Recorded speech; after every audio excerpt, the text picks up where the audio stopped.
Yan, oo. At syempre, muling idinaos naman ang kasalang bayan sa 2026 kung saan dose-dosenang magkasintahang Manilenyo ang sabay-sabay na nagsabi ng I do bilang simula ng kanilang bagong yugto bilang mag-asawa. Para naman sa detalye ng balitang yan, may FYI report si Lane Garcia.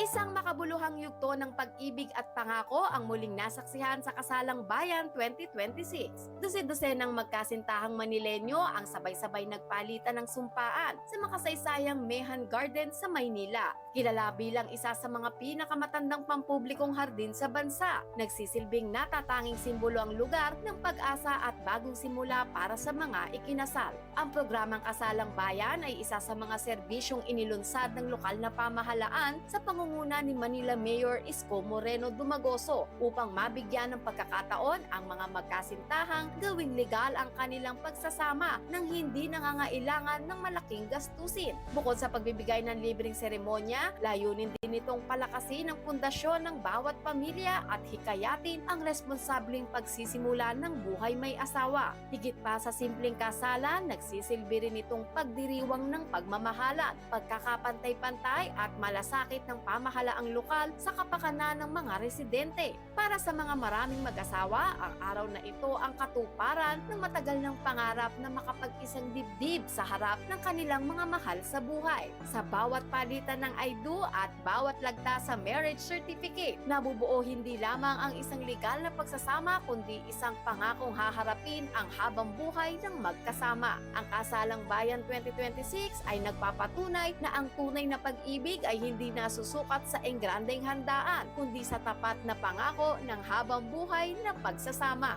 Para sa FYI, Lane Garcia, Abante!